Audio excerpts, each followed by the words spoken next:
தமிழ்நாட்டு அரசியல் வரலாற்றிலேயே இப்படி ஒரு சம்பவம் நடந்ததே கிடையாது. இதுக்கு முன்னாடி அரசியல்ல இந்த மாதிரி ஒரு கூட்ட நெரிசல்ல இறந்து போனவங்கன்னு பார்க்குறப்ப, அண்ணா இறந்து போனப்ப இந்த மாதிரி கூட்ட நெரிசல்ல இறந்து போனாங்க. அடுத்து ஜெயலலிதா ஆட்சி காலத்துல கும்பகோணத்துல பார்த்தோம், அந்த மகாமகத்துல இறந்து போனாங்க. அதற்கு பிறகு ஒரு கட்சி கூட்டத்துல ஒரு 40 பேர் இறந்து போறதுங்கிறது ரொம்ப ஒரு அதிர்ச்சியாகவும் வேதனையாகவும் நமக்கு இருக்கு. இது ஒரு மறக்கவே முடியாத ஒரு பெரிய வடுவா தமிழ்நாடு அரசியல் மாறி இருக்கு. இதுக்கெல்லாம் காரணம் யாருங்கிறத இந்த வீடியோ நம்ம டீட்டெயிலாக பேசலாம். கனத்த இதயத்தோட தான் இந்த வீடியோ நாங்கள் பதிவு பண்ணிக்கிட்டு இருக்கிறோம். தனக்கு பிடிச்ச நடிகரை பாத்திர மாட்டோமாங்கிற ஒற்றை ஆசையை சுமந்துக்கிட்டு அங்கே ஆயிரக்கணக்கான மக்கள் கரூரில் கூடியிருந்தாங்க. ஆனால் திரும்ப வரும்போது பலர் சடலமாகவும் உடல்களாகவும் தான் வந்திருக்காங்க. பிஞ்சு குழந்தைகள் கூட உயிரிழந்திருக்காங்க. அந்த ஒற்றை ஆசை ஒரு பல குடும்பங்களோட கனவை சிதைச்சிருக்கு, பல குடும்பங்களையே சிதைச்சிருச்சு அப்படின்னு தான் சொல்லணும். இதெல்லாம் பார்க்கும்போது ஒரு பக்கம் இதயம் கனத்து போயிருந்தாலும் அதுக்குள்ள ஒரு பெரும் கோபமும் வருது, அந்த அரசியல் கட்சி மேலேயும் அரசோட நிர்வாக தோல்வி மேலேயும். நிச்சயமா வரும். ஏன்னா தமிழ்நாடே ஒரு மீளாச்சுரத்துல தான் இருக்காங்க. நேற்று நைட்ல இருந்து பல பேருக்கு என்ன பண்றதுனே தெரியல. நீ சொன்ன மாதிரி அவ்வளோ ஆத்திரம், அவ்வளோ கோபம் தான் ஒவ்வொருத்தருக்குமே இருக்கு. இங்க வசிக்கிற மக்கள் மட்டும் கிடையாது, வெளிநாட்டில் இருக்கிற எல்லா தமிழர்களும் அதே உணர்வோட தான் இருக்காங்க. இதுக்கெல்லாம் காரணம் என்ன நம்ம பார்க்கலாம். ஒரு அரசியல் கட்சி ஆரம்பிச்சு நடத்துறதுங்கிறது ரொம்ப எளிதானது அல்லங்கிறத விஜய்க்கு நேரம் நல்லா உணர்ந்திருப்பாரு. அதுக்கு தேவை ஒரு மாஸ் மென்டாலிட்டி கிடையாது, ஒரு ஆர்கனைசேஷன் ஸ்ட்ரக்சர் தான் தேவைங்கிறத உணர்ந்திருப்பாங்க டிவிகேவினர். சரி, கட்சி ஆரம்பிச்சவனே எம்ஜிஆர் ஆட்சியை பிடிச்ச மாதிரி நாங்கள் ஆட்சியை பிடிச்சிருவோம்னு சொல்லிட்டு தான் 2வது மாநில மாநாட்டில் பேசினாரு. 1977க்கு எம்ஜிஆர் அப்படின்னா 2026க்கு விஜய் அப்படின்னா விஜயே கூட பேசியிருந்தாரு. எம்ஜிஆர் என்ன கட்சி ஆரம்பிச்சோன்னே ஆட்சி பிடிச்சாரு, அதுக்கு முன்னாடி என்ன நடந்தது, என்ன பண்ணாருங்கிறத பார்க்கணும். டிஎம்கேல இருந்தாரு, எம்எல்ஏவா இருந்தாரு, கட்சினா என்ன, நிர்வாகம்னா என்ன, 2ஆம் கட்ட தலைவர் எப்படி உருவாக்குறதெல்லாம் கத்துக்கிட்டாரு. அதற்கு பிறகு கட்சி ஆரம்பிச்சு ஆட்சி பிடிச்சாரு. இவர் என்ன பண்ணாரு, படத்தை நடிச்சுக்கிட்டு இருந்தாரு. டக்குன்னு கட்சி ஆரம்பிச்சோடனே நாங்கள் 2026 ஆட்சி பிடிப்போம்னு பேசினாரு. அப்ப முதல்லயே கட்சினா என்னங்கிறது ஒரு தெளிவின்மை அவர்கிட்ட இருந்திருக்குங்கிறத நம்மளால புரிஞ்சுக்க முடியுது. 2வது மாநில மாநாட்டில் தான் சொல்றாரு, ஊரூரா நான் சுற்றுப்பயணம் போக போறேன் அப்படின்னு. திருச்சியை ஃபிக்ஸ் பண்றாங்க. திருச்சியில ஒரு காலை 9-10 மணி ஃபிக்ஸ் பண்றாங்க அப்படின்னா, இதே மாதிரி தான் காலை 8 மணிக்கு கிளம்புறது அங்க இருந்து. இவர் என்ன டொமஸ்டிக் பிளைட்ல வராரா, ஒரு சேட்டர் பிளைட்ல தான் வராரு. அப்ப முதல்ல நீங்க வர போறீங்க, அப்ப அதிகாலையில கொஞ்சம் எழுந்திருச்சு வரலாம்ல. அப்பவே முடிவு பண்ணிட்டாங்க ஒரு மாஸ் மென்டாலிட்டி நம்ம காட்டணும் அப்படின்ட்டு. அந்த 8 கிலோமீட்டர் விமான நிலையத்திலிருந்து அந்த மரக்கடைக்கு வரதுக்கு 8 கிலோமீட்டர் 7 கிலோமீட்டர் அப்படின்னா அதுக்கு 5 மணி நேரம் ஆச்சு.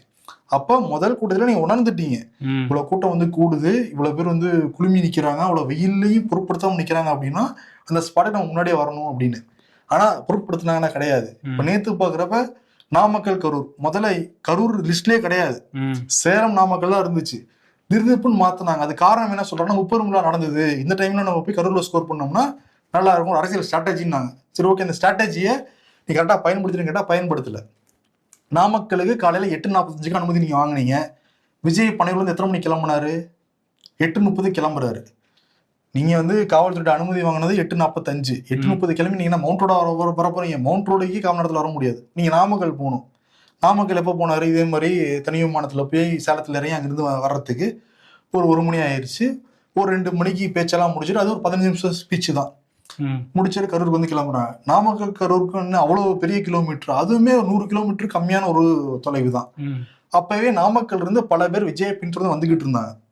ஏற்கனவே விஜய் ஆனந்த் சார்பில் அறிக்கை கொடுத்துருக்காரு, என்னை பின்தொடர்ந்து வராதீங்க, குழந்தைங்க வராதீங்க, கர்ப்பிணிகள் வராதீங்க சொல்லியிருக்காங்க. இப்போ விஜயோ அவருடைய சகாக்களோ நாமக்கல் இருந்து ஒரு கூட்டம் வருது இல்லை, எல்லாம் ஒன் வேலர வந்துட்டு இருந்தாங்க. அப்பவே விஜய் வண்டியை நிப்பாட்டி இல்லை ஆனந்த் நிப்பாட்டி எல்லாம் திரும்பி போங்கப்பா, நீங்க தான் நாமக்கல்ல விஜய் பாத்துட்டீங்கல்ல அப்படின்னு சொல்லியிருந்தா அங்க ஒரு கூட்டம் கிரௌட நிப்பாட்டி இருக்கலாம். இல்லைன்னா நமக்கு இன்னும் கிரௌடு சேரட்டுங்கிற ஒரு மனப்பணம் தான் அங்கேயும் நம்மளால பார்க்க முடியுது. கரூருக்கு வரதுக்கு, நாமக்கல் இருந்து கரூருக்கு வரதுக்கு திருப்பி ஒரு 4 மணி நேரம் 5 மணி நேரம் ஆயிருக்கு. காவல்துறையில அனுமதியும் வாங்கிடுறாங்க. என்ன சொல்லி வாங்கிடுறாங்கன்னா, 3 மணிலேருந்து 10 மணி வரைக்கும் நாங்கள் வேலுச்சாமிபுரத்தில், கரூர் வேலுச்சாமிபுரத்தில் நாங்கள் பிரச்சாரம் பண்ணுவோம், 10,000 பேர் வருவாங்கன்னு வாங்கிடுறாங்க. எல்லா பக்கம் நம்ம பார்த்துக்கிட்டு இருக்கோம். 10,000 பேர் மட்டும் விஜயோட கூட்டத்துக்கு வராங்க. மாநாட்டிலையும் சரி, திருச்சியிலையும் சரி, நாகப்பட்டினத்துலையும் சரி, திருவாரூர்லையும் சரி, அரியலூர்லையும் சரி, எல்லா இடங்களும் நம்ம பார்க்குறோம். கிட்டத்தட்ட ஒரு 50,000 பேர் 1,00,000 பேர் இருக்காங்க. அது மறுக்க முடியாத ஒரு உண்மைதான் அது. ஆனா விஜய் என்ன சொல்றாரு, சும்மா அடிச்சு விடுவோமாங்கிறாரு. அதே மாதிரிதான் அடிச்சு விட்டு லெட்டர் கொடுத்துருக்காரு காவல்துறையிட்ட. காவல்துறை ஆமா 10,000 பேர் தான் வருவாங்கன்ட்டு அந்த சைடு ஓகே நாங்க அதிகபட்சம் 20,000 பேர் வருவாங்க எதிர்பார்த்தோம்னு சொல்லிட்டு இப்ப டிஜிபி நேற்று பேட்டி கொடுத்துருக்காரு. இப்ப இவங்களே ஒரு ஒரு கருத்தை வந்து திருச்சிதான் வந்து லெட்டரே வாங்குறாங்க. ஆமா. அதுல ஒரு உண்மை இல்லைங்கிறது தெளிவா நமக்கு தெரியுது. இன்னொன்னு சனிக்கிழமை தான் பிரச்சாரம் பண்ணுவோம் அப்படிங்கிறது அவங்க கட்சி அவங்க முடிவெடுத்துக்கிட்டோம். ஆனா சனிக்கிழமை காலையில தான் கிளம்பி அங்க வருவேன்னா அது மக்களுக்கு எவ்வளவு பெரிய இடையூறா இருக்கு. முத நாளே வந்து தங்கி இருக்கணும். இல்ல ஏன் அவங்க நிர்வாகிகள் எவ்வளவு பேர் ஹோட்டல்ல ரூம் கொடுக்க மாட்டேங்கிறாங்க அப்படிலாம் சொல்றாங்க. ஏன்னா இந்த மாதிரி ஃபேன்ஸ் அங்கேயும் வந்துட்டாங்கன்னா அவங்க ஹோட்டலுக்கு பிரச்சனைங்கிறது வேற விஷயம். நிர்வாகிகள் இருக்காங்க, அவங்க வீட்டுல தங்கலாம். இல்ல நான் வீட்டுல இருந்து அடுத்து தூங்கி எந்திரிச்சிட்டு காலையில தான் கிளம்பி ஃபிளைட்ல வருவேன் அப்படிங்கிறதே இங்க ஒரு பெரிய பிரச்சனையா மாறி இருக்கு. ஆமா, இப்ப என்னன்னா கரூர் அவங்க கேட்ட என்னன்னா லைட் ஹவுஸ் வந்து கேட்டாங்க. அதே மாதிரி வந்து உழவர் சந்தை பக்கம் கேட்டாங்க. தாவேக தரப்பு என்ன சொல்றாங்க, நாங்க வந்து கிட்டத்தட்ட வேலுச்சாமிபுரம் மாதிரி தான் லைட் ஹவுஸும் சரி, அதே மாதிரி உழவர் சந்தையும் சரி. கரூர்காரங்கனால எனக்கு தெரியும் எல்லாமே ஒரே ரோடு மாதிரி தான். ஆனா என்னன்னா லைட் ஹவுஸ் கார்னர் வந்து ஒரு 4 ரோடு இருக்கும். அதே மாதிரி உழவர் சந்தையில ஒரு 3 ரோடு கொஞ்சம் வந்து போகும். வேலுச்சாமிபுரத்துல 2 ரோடு மட்டும் தான் இருக்கும். ஒரு ஸ்ட்ரைட் ரோடா வந்து அங்க வந்து இருக்கிற ஒரு ஏரியா. இப்ப என்னன்னா கரூருக்கு காலையில 12 மணிக்கே வருவாங்கன்னு சொல்லிடுறாங்க டிவி கேவினர். 12 மணினா 10 மணிக்கே இங்க வந்து விஜய் பாட்டை போட்டு டான்ஸ் ஆடிட்டு இருந்திருக்காங்க. பசங்க மட்டும் கிடையாது, பெண்கள் நிறைய பேர் வந்து குழுமி இருந்திருக்காங்க. கோட்டையில லீவ் வேற. நிறைய பசங்க வந்து ஜாலியா, கரூர்ல பெருசா என்டர்டைன்மெண்ட்லாம் கிடையாது. இதுக்கெல்லாம் வந்து பார்ப்போமேன்னு சொல்லிட்டு நிறைய பேர் குழந்தை அடம் பிடிச்சுன்னு சொல்லிட்டு அம்மா அப்பா கூட்டு வந்துருக்காங்க. எத்தனை மணிக்கு? 12 மணிக்கு. 12 மணியில ஆரம்பிச்சு 3 மணியில ஆரம்பிச்சு விஜய் நாமக்கல் ஸ்பீச் முடிச்ச உடனே இன்னும் நிறைய பேர் குழும ஆரம்பிச்சுட்டாங்க. நேற்று வந்து கரூர்ல பாக்குறப்ப டெக்ஸ்டைல் அதே மாதிரி பஸ் பாடி பில்டிங் தான் ஒரு பெருசா போயிட்டு இருக்கு. அவங்களுமே சம்பள நாள் சனிக்கிழமை சீக்கிரமா முடிச்சுட்டு நீங்க விஜய் கொடுத்தோம்னா போங்கன்னு அந்த கம்பெனி அலோவ் பண்ணிருக்காங்க. அப்ப அந்த கூட்டம் வேற வந்திருக்கு. ஏற்கனவே இருந்த ஒரு கூட்டம், வேலையை முடிச்சுட்டு வந்த ஒரு கூட்டம், நாமக்கல் வந்துகிட்டு இருக்க ஒரு கூட்டம். இப்ப வந்து அதாவது விஜய் வந்து சொன்னார் ஆரம்பிக்கிறப்ப, கரூர்ல ஸ்பீச் ஆரம்பிக்கிறப்பவே காவல்துறைக்கு நன்றி அப்படின்னு சொல்லிட்டு தான் வந்து ஆரம்பிச்சார். அதுல அங்க வந்து கண்ட்ரோல் பண்றதுக்கு 2ஆம் கட்ட தலைவர்களோ 3ஆம் கட்ட தலைவரோ கிடையாது. எங்க கரூர்ல கிடையவே கிடையாது. விஜய் வரப்போறாரு அவ்வளவுதான் வந்து பேச போறாங்க மட்டுமே இருந்துச்சு தவிர போலீஸ் வந்து எவ்வளவு பேர் தான் நீங்க வந்து கண்ட்ரோல் பண்ண முடியும்? அவன் போலீஸ் மேல தப்பு இருக்க தனியா பேசுவோம். அப்புறம் போலீஸ் சொன்னா அந்த ரசிகர்களோ அந்த தொடர்களோ கேட்பாங்களா? ஏற்கனவே விஜய் வந்து காவல்துறை கைகள் கட்டப்பட்டு இருக்கிறப்ப உங்களால பேச முடியுமா? அப்ப ஹேண்டில் பண்றதுக்கு 2ஆம் கட்ட தலைவர் இருந்திருக்கணும். அவங்களுக்கு வந்து கிடையாது. மாவட்ட நிர்வாகிகள் அங்க யாருமே இருந்த மாதிரி தெரியல. நாமக்கல்லையாவது இருந்தாங்க. இங்க தண்ணி கொடுக்கறதுக்கு ஆள் இல்ல, உணவு கொடுக்கறதுக்கு ஆள் இல்ல, அங்க வர மக்களை கண்ட்ரோல் பண்றதுக்கான ஆட்களே இல்ல. 10,000 பேர் தான் வருவாங்க. நீங்க சொல்றீங்களா 10,000 பேருக்கான ஒரு தண்ணி உணவை தான் நீ ரெடி பண்ணி வச்சீங்களா? அதுவுமே கிடையாது. அதுவுமே அரசாங்கம் தான் ரெடி பண்ணி வந்து கொடுக்கணுமா? நாங்க 2வது மாநில மாநாட்டில் பாத்தீங்களா, பைப்பு தான் தண்ணி வருவான்னு சொல்லிட்டு நீங்க தண்ணி நீங்க ரெடி பண்ணி வச்சீங்களா? நம்ம ரிப்போர்ட்டர் வேம்பையன் எத்தனை மணிக்கு போயிருக்கா? 4 மணிக்குள்ள என்ட்ரா இருக்காரு. நம்ம கரூர் ரிப்போர்ட்டர், திருச்சி ரிப்போர்ட்டர் வேம்பையனும் சரி, தீட்சித் போட்டோகிராஃபரும் சரி, அங்க 4-5 மணிக்கு உள்ள போகிறப்பவே கிட்டத்தட்ட 50 பேர் அவங்க கிட்ட அண்ணா தண்ணி இருக்கானா கொடுங்கண்ணா அவ்வளவு பெண்கள் நிறைய ஆண்கள் வந்து கேட்டிருக்காங்க. அவங்ககிட்ட தண்ணி கிடையாது. இல்லாம எங்ககிட்டயே தண்ணி இல்லாம இது ஃபுல்லா கேமரா வேகமான்னு சொல்லிட்டு அந்த விஜய் ஸ்பாட்டுக்கு போறதுக்கே அவங்களுக்கே ரொம்ப டைம் ஆயிருக்கு. ஆனா 50 பேர் தண்ணி கேட்டிருக்காங்க. அப்பவே சூழ்நிலை மோசமாயிருச்சுங்க அப்படிங்கறத தாவேகாவினர் அங்க இருக்கவங்க உணர ஆரம்பிச்சுட்டாங்க. அந்த தகவல் விஜய்க்கும் வந்து போய் சேரல. காவல்துறையும் கண்டுக்காம வந்து இருந்திருக்காங்க. அதுக்கப்புறம் வந்து விஜய் ஒரு 7 மணிக்கு வந்திருக்காரு, 6:45 7 மணிக்கு வந்திருக்காரு. வந்த உடனே அந்த கூட்டம் அவர் இந்த சொன்ன ஸ்பாட்டை விட ஒரு 50 மீட்டர் 100 மீட்டர் தள்ளி நின்னதான் வந்து சொல்றாங்க. அந்த காரணம் என்னன்னா நெட்வொர்க் இஷ்யூ, கொஞ்சம் மைக் நல்லா இது பண்ணணுங்கிறதா தள்ளி வந்து நின்றுருக்காங்க. அதே மாதிரி விஜய் வந்த உடனே பக்கத்துல இருந்த பில்டிங்லாம் ஏற ஆரம்பிச்சிட்டாங்க. ஒரு மரக்கிளை முதல்ல வந்து உழுகுது, அந்த மேல இருக்க இந்த தார்பட்டா சீட் மாதிரி இருக்கும், அதுவும் வந்து லைட்டா வந்து சாயுது, உழுக ஆரம்பிக்கிறாங்க. விஜய்க்கு வந்து புரிய ஆரம்பிக்குது. விஜயே சொல்றாரு ஒரு குழந்தைய காணாம வந்து கொடுங்க அப்படின்றாரு. அதே மாதிரி அவர் பாக்குறப்ப ஒரு பொண்ணு தண்ணின்றாங்க. தண்ணியோட வேன்ல இருந்து எடுத்து வந்து கொடுக்குறாரு. அப்பவே புரிய ஆரம்பிச்சாச்சு நிலைமை மோசம் ஆயிடுச்சு அப்படிங்கிறது. உடனே 10 நிமிஷம் கூட பேசல விஜய், கிளம்பி வந்து போறாரு. அங்க இருக்கிற ரிப்போர்ட்டர்ஸுக்கு, அங்க இருக்கிற மக்களுக்கு எல்லாம் புரிய ஆரம்பிச்சிருச்சு. ஏன்னா காலையில இருந்து டைமுக்கும் உணவுக்கும் தண்ணிக்கும் நிறைய கனெக்ஷன் இருக்கு. நீங்க 3 மணி, நீங்க 12 மணின்னு சொல்றீங்க, 3 மணின்னு சொல்றீங்க. அப்ப அவ்வளவு பேருக்கு தண்ணி ஃபெசிலிட்டி நீங்க உருவாக்கி கொடுக்கல. வெயில் வேற, கரூர் நாமக்கல் இந்த இதெல்லாம் வெயில் வேற கொளுத்தி வந்து எடுக்கும். இப்ப எவ்வளவு நேரம் தான் வந்து அதே எனர்ஜியோட ஆடிட்டு இருக்க முடியும்? டீஹைட்ரேஷன் ஆகுது. அவ்வளவு கூட்ட நெரிசல்ல உங்களால மூச்சு திணறல் வந்து ஏற்படும். நிறைய இளைஞர்களே நம்ம வீடியோல கூட பேசினாங்க. புண்ணியமூர்த்தி அங்க போயிருக்காரு, ஸ்பாட்டுக்கு போயிருக்காரு. அவரே சொல்றாரு, நான் இளைஞருங்க என்ன எனக்கே மூச்சு திணறல் ஏற்படுது, பெண்கள் என்ன பண்ணுவாங்க, குழந்தைகள் என்ன பண்ணுவாங்க அப்படின்னு அவர் வந்து கேட்கிறாரு. அவரு இப்ப அடுத்து வருவோம். இந்த மாதிரி நடந்துருச்சு, ஒரு ஸ்டாம்ப் வந்து நடந்து முடிஞ்சிருச்சு. ஆம்புலன்ஸும் அந்த வந்து தூக்கிட்டு போறாங்க. அரசு மருத்துவமனைக்கும் தனியார் மருத்துவமனைக்கும் வந்து எடுத்துட்டு வந்து போய்கிட்டு இருக்காங்க. அதுக்கு பிறகு இந்த மாதிரி சம்பவங்கிறது ஒரு 1/2 மணி நேரத்துல வெளியே தெரிய ஆரம்பிச்சிருச்சு. இவர் உடனே திருச்சி போறாரு விஜய். திருச்சியில இருந்து கிளம்பி உடனே சென்னை வர்றாரு. சென்னையில இருந்து வந்து வீட்டுக்கு போறாரு. நிருபர்கள் திருச்சியிலையும் கேள்வி கேட்டாங்க, சென்னையில கேள்வி கேட்டாங்க, எந்த பதிலுமே கிடையாது. அப்ப என்ன அர்த்தம்? நான் எழுதி கொடுத்தா அதை வந்து நான் பேசுவேன், எனக்கே சும்மா பேச தெரியலங்கிறதா அதுல வந்து தெளிவா வந்து தெரியுது. யாருக்காக வந்த கூட்டம்? உங்களை நம்பி வந்த கூட்டம், உங்களை பார்க்கணும்னு வந்த ஒரு கூட்டம். அந்த கூட்டத்துல 40 பேர் இறந்து போயிருக்காங்க. அப்பவே நீங்க கண்ணால பாத்திருக்கீங்க, நீங்களே தண்ணி எடுத்து கொடுத்துருக்கீங்க. அதோட நான் பொருட்படுத்தாம போவேன் அப்படின்னா என்ன அர்த்தம்? ஒரு தார்மீக ரீதியா ஒரு பொறுப்பு இருக்கணும்ல அவருக்கு. கண்டிப்பா. ஏன்னா வந்து அவர் கிளம்பி போறாரு. அந்த பதிவு அப்படிங்கிறது போடுறதுக்கே பல மணி நேரங்கள் ஆயிருக்கு. நிவாரணம் அறிவிக்கிறதுக்கு 15 மணி நேரத்துக்கு மேல ஆயிருக்கு. இதெல்லாம் தாண்டி இன்னைக்கு வந்து சரி நேத்து போயிட்டாரு. இன்னைக்கு காலையில வந்து முதல்ல நின்றுக்கணும். அவரோட இல்ல நான் வந்தா திரும்ப கூட்டம் கூடும் அப்படின்னு நினைச்சா கூட 2ஆம் கட்ட நிர்வாகிகளை அங்க அனுப்பிச்சு நமக்காக தானே வந்தாங்க, நம்ம மக்கள் தானே, நம்ம போய் நிக்கணும்ல அப்படிங்கிற அந்த அடிப்படை கூட இல்லாம இருக்கிறாங்களேங்கிறது நமக்கு ரொம்ப வேதனையா இருக்கு. நிச்சயமா நீ சொன்ன ரொம்ப ரொம்ப சரி. இப்போ விஜய் வந்தா கூட்டம் கூடும், அரசியல் பண்றாங்க, பிரச்சனை பண்றாங்கிறது ஓகே தான். நீங்க பதில் சொல்லாம நீங்க வீட்டுல போய் இருந்துகிட்டீங்க. நீங்க சொன்ன மாதிரி உள்துறை அமைச்சர் ட்வீட் போடுறாரு, பிரதமர் மோடி ட்வீட் பண்றாங்க. இங்க தமிழ்நாடு அரசு நிவாரணமே அறிவிச்சாச்சு. இறந்து போனவங்களுக்கு 10 லட்ச ரூபா சொல்லியாச்சு. அதே மாதிரி காயமடைஞ்சவங்களுக்கு 1 லட்ச ரூபான்னு அறிவிச்சாச்சு.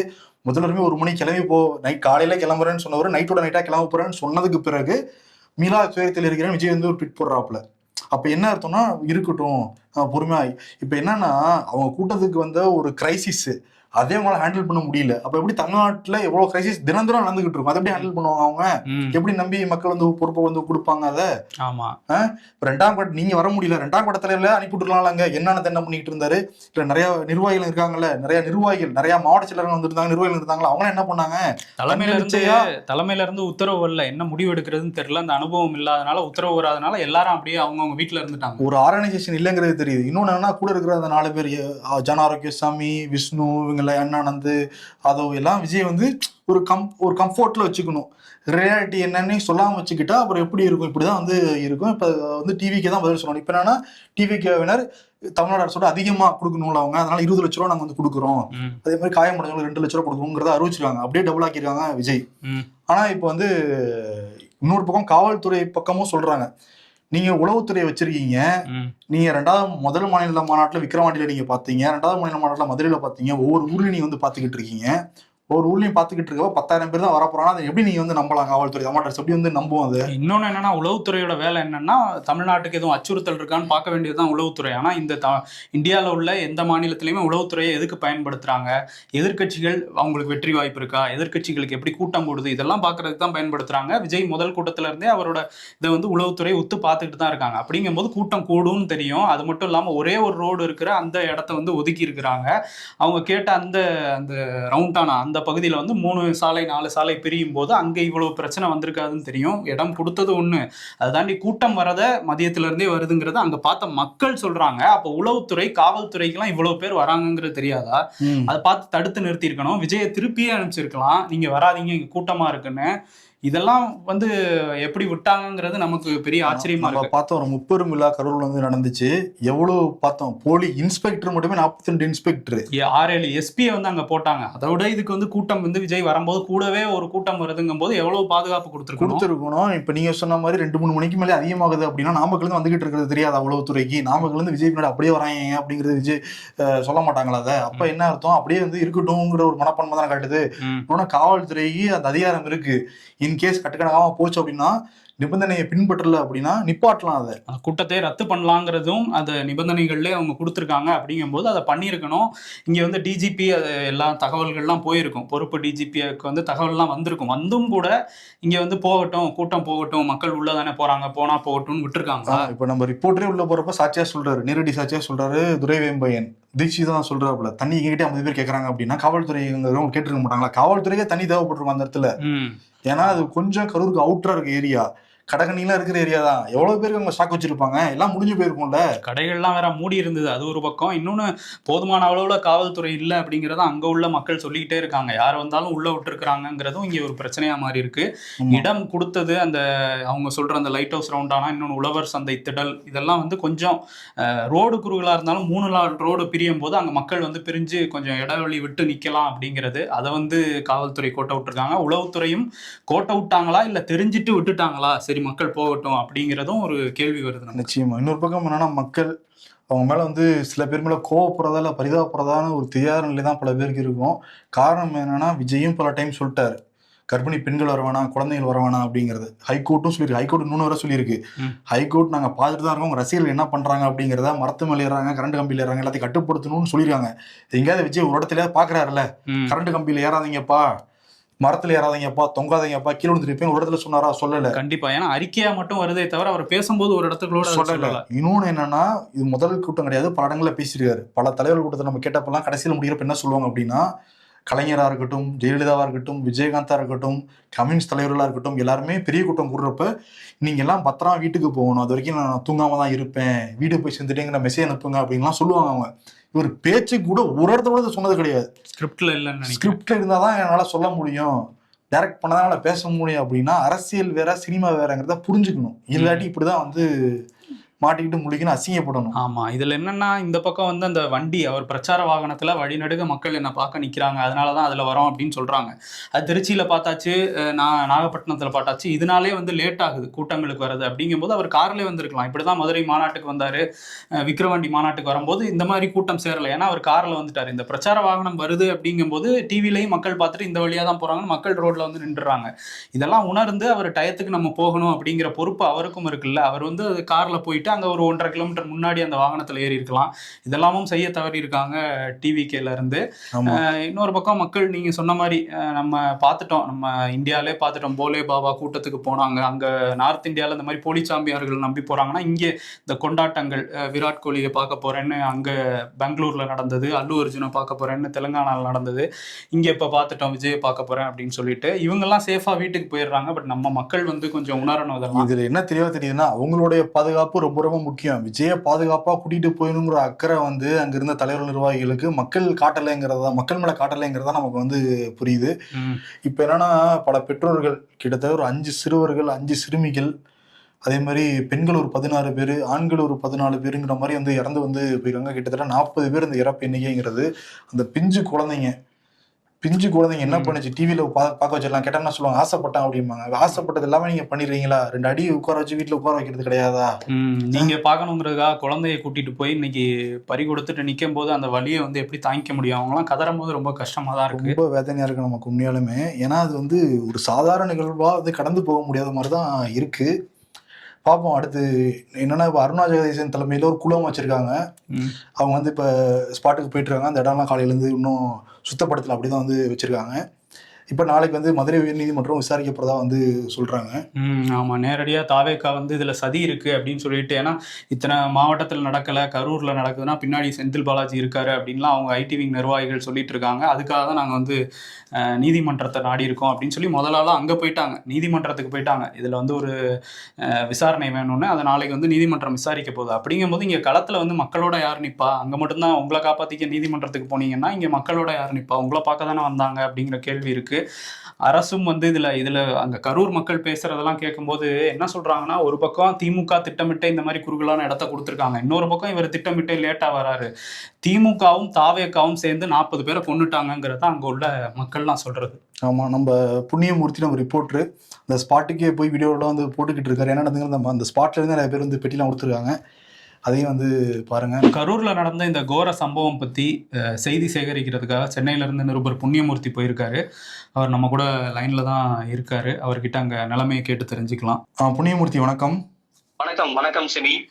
நம்ம காலையிலேயே வந்து கரூர் வேலுசாமிபுரம் பகுதிக்கு வந்தோம். இங்க இருக்க மக்களை சந்திச்சு பேசும்போது அவங்க சொன்ன மிக முக்கியமான விஷயம், விஜய் அவர்கள் தாமதமா இந்த பகுதிக்கு வந்ததுதான் இந்த நெரிசலுக்கான ஒரு காரணமா சொல்றாங்க.